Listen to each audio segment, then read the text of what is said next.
देखिए, यूं तो इस समय श्रीलंकाई क्रिकेट टीम बदलाव के दौर से गुजर रही है। हर कोई जानता है कि उनके पास अब पहले जैसे प्लेयर नहीं हैं। पहले लसिथ मलिंगा, कुमार संगकारा, महिला जयवर्धना और रंगना हेराज जैसे बड़े खिलाड़ियों से सजी श्रीलंकाई टीम को हराना किसी भी टीम के लिए आसान नहीं था।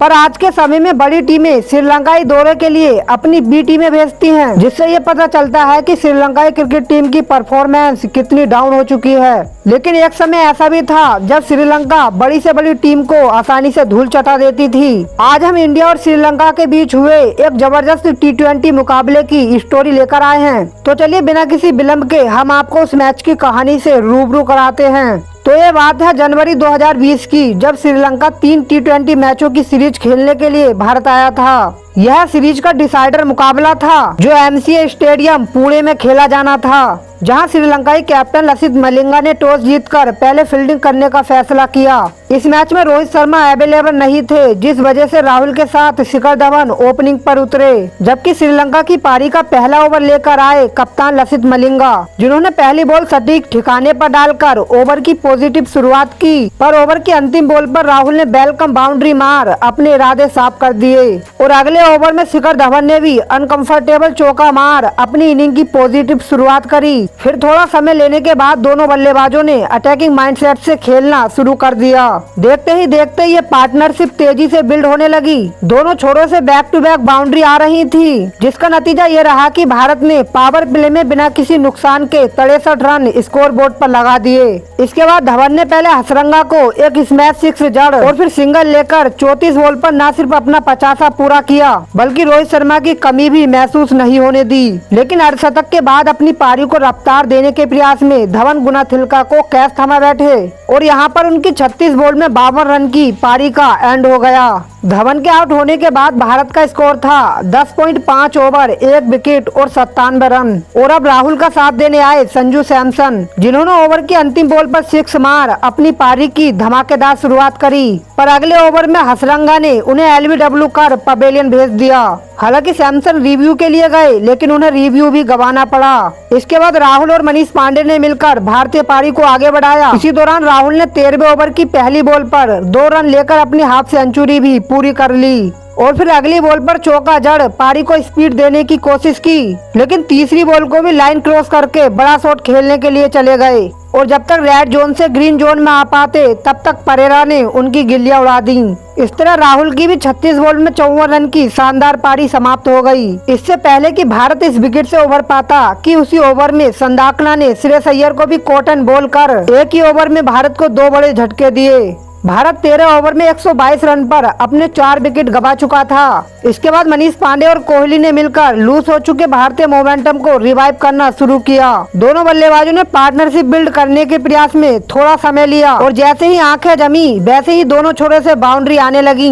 ये पार्टनरशिप तेजी से पनप रही थी। भारतीय फैंस उम्मीद लगाए बैठे थे कि ये जोड़ी पारी को जबरदस्त फिनिशिंग टच देगी, पर ऐसा नहीं हुआ, क्योंकि 18वें ओवर की तीसरी बॉल पर कोहली 2 रन लेने के प्रयास में रन आउट हो गए और अगली बॉल पर सुंदर भी संदाकना को कैच थमा बैठे। इसके बाद शार्दुल ठाकुर और मनीष पांडे ने मिलकर भारतीय इनिंग को फिनिश करना शुरू किया और अटैकिंग शॉट लगाते हुए तेजी से रन बनाए। अंतिम ओवर में दोनों बल्लेबाजों ने कुल 19 रन बटोरकर भारत को 201 रन के टोटल स्कोर तक पहुंचा दिया।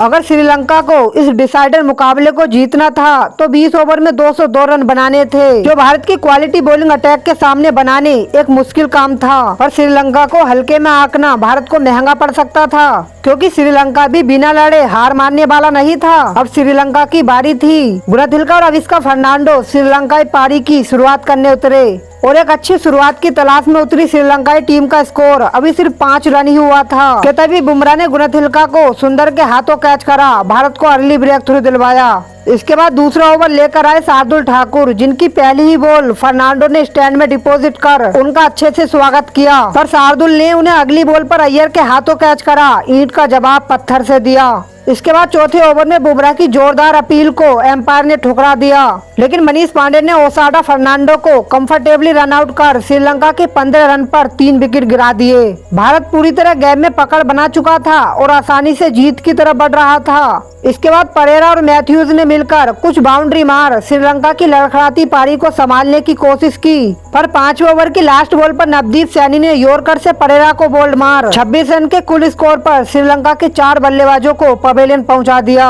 अब श्रीलंका को गेम में वापसी करने के लिए एक स्ट्रॉन्ग पार्टनरशिप चाहिए थी। इसके बाद डिसिल्वा और मैथ्यूज ने मिलकर श्रीलंकाई पारी को सरवाइव करना शुरू किया। दोनों बल्लेबाजों ने तेजी से स्ट्रोक लगाते हुए भारतीय गेंदबाजों पर अटैक कर दिया। दोनों छोरों से बड़ी आसानी से रन निकल रहे थे। इन दोनों बल्लेबाजों को देखकर ऐसा लग रहा था जैसे वो दोनों किसी दूसरी पिच पर बल्लेबाजी कर रहे हों, जिसका नतीजा ये रहा कि दोनों बल्लेबाजों ने मिलकर 5वें विकेट के लिए क्रूशियल 58 रन जोड़ लिए। भारत के लिए इस खतरनाक चल रही पार्टनरशिप को तोड़ना जरूरी हो गया था।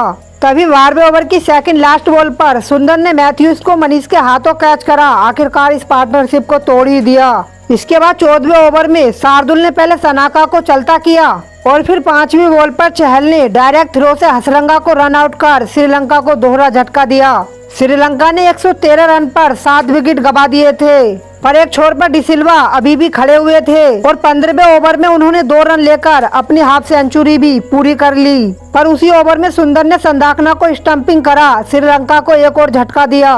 डिसिल्वा अभी भी भारतीय गेंदबाजों से फाइट कर रहे थे, पर 16वें ओवर में वो भी रिकॉर्ड रन रेट को कम करने के प्रयास में बुमराह को कैच थमा बैठे और फिर उसी ओवर में सैनी ने मलिंगा को कोहली के हाथों कैच करा। श्रीलंका को 123 रन पर ही ऑल आउट कर दिया। इस तरह भारत ने इस निर्णायक मुकाबले को 77 रन से जीतकर सीरीज को अपने नाम कर लिया। शिखर धवन ने जहां 52 रन बनाए तो वहीं राहुल ने 54 रन की पारी खेली, जबकि 8 बॉल पर क्रूशियल 22 रन बनाने वाले और 3 ओवर में 19 रन देकर 2 विकेट लेने वाले शार्दुल ठाकुर को प्लेयर ऑफ द मैच से सम्मानित किया गया। तो दोस्तों, अगर आपको इस मैच की स्टोरी पसंद आई हो तो इंडियन टीम के लिए एक लाइक जरूर दें और नीचे कमेंट करके बताएं कि राहुल और धवन की पारी में से किसकी पारी ने आपको सबसे ज्यादा अट्रैक्टिव किया। बाकी ऐसी ही क्रिकेट की स्टोरी देखने के लिए हमारे चैनल को सब्सक्राइब जरूर कर लें। तो चलिए जल्दी हाजिर होंगे आपके सामने एक ऐसी ही जबरदस्त क्रिकेट स्टोरी के साथ। तब तक अपना ख्याल रखिए।